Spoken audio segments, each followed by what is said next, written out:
So you want to play Destiny 2?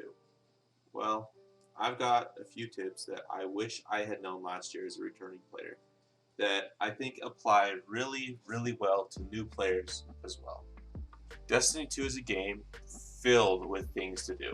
For new players, old players, returning players, there's a lot and it can get really overwhelming. There's multiple storylines, dozens of quests, unique and expansive worlds, each with their own activities and things to collect.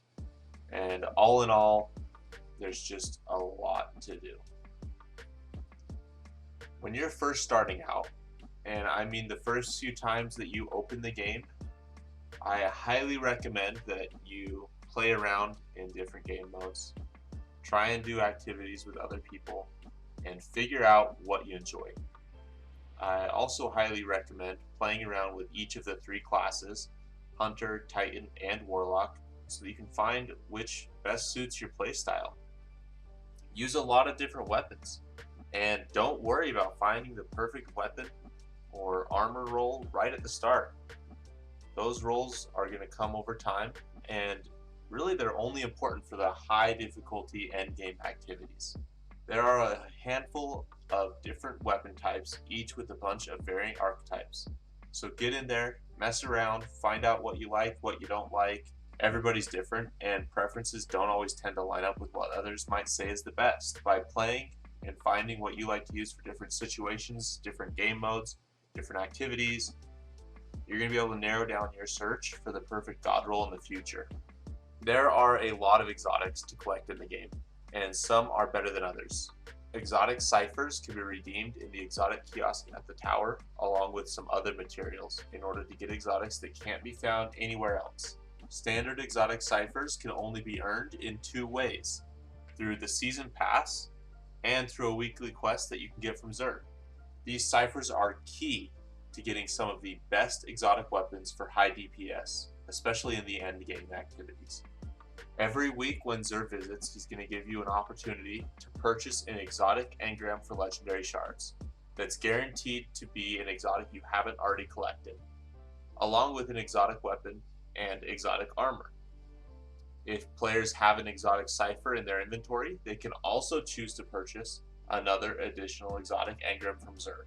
Purchasing the exotic from Xur by using your exotic cipher is almost always going to be a waste.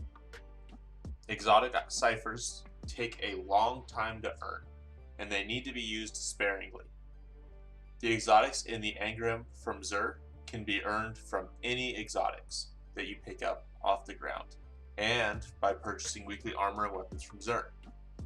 The exotics in a kiosk can only be purchased with an exotic cipher. And like I said before, they are very strong when paired with different loadouts for endgame activities. I highly, highly recommend only using exotic ciphers for purchasing exotics from the kiosk. Assuming you earn one exotic cipher per week, which is the max that you can earn, it will take you over 30 weeks to unlock every single weapon in the kiosk. Using that exotic cipher on an exotic engram from Xur is going to add another week to the timeline to unlock the exotics in the kiosk. For new players, returning players, those exotics in the exotic kiosk are going to be the last exotics that you unlock with how many are in there. Next, I want to talk about masterworking armor and weapons. Rarely is it worth it to completely masterwork a piece of armor or a weapon as a new light, especially when that armor and that weapon aren't god rolls, aren't the perfect rolls with the perfect stats that you would want. High-end masterwork materials are hard to come by and need to be used sparingly. I recommend using those masterwork materials on high stat armor. There are plenty of guides on the best way to get high stat armor, but some of the easiest and most consistent ways come from completing the seasonal activities and purchasing upgrades and armor from the seasonal kiosks at the helm. When you're deciding what to masterwork, focus first on what armor mods are going to benefit you the most.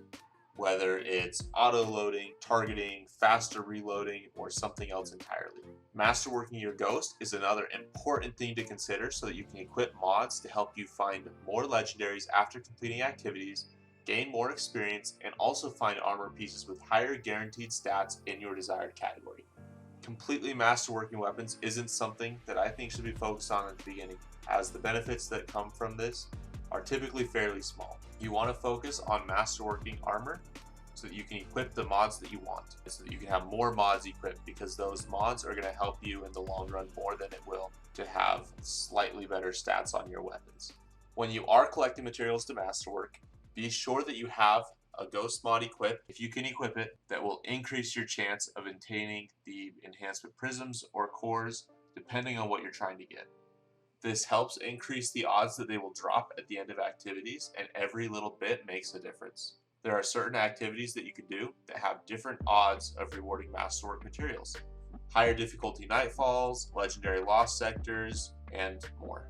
Finding a group that you can quickly run through these with helps a lot as well, as the faster you can get through them, the faster you can get the materials you're looking for. Lastly, have fun. And if you're ever feeling overwhelmed trying to get something done or grinding for a specific armor, weapon, masterwork materials, just take a break and do something else. Don't try and do everything at once. Understand that Destiny 2 is a live service game, which means there are new things to do and things being changed almost weekly. There are some activities that are a little more than just shoot enemies and survive, with more complicated mechanics, and in my opinion, those raids and dungeons are where the game really shines. Getting a group together and playing helps to break up the monotony of the game at times when you get sick of running the same activities over and over looking for one specific weapon. In the end, the most important thing to remember is to just play the game how you want. There is not a right or a wrong way to do things, but there are some things that you can do to save yourself time and headache in the future. I'm always looking for people to run activities with, so hit me up in the comments or through Discord. My username is in the description below as always. And if you found this video helpful, please be sure to leave a like and subscribe. It helps me to know you guys are enjoying the content, that the videos are worth making for people. Thanks for watching.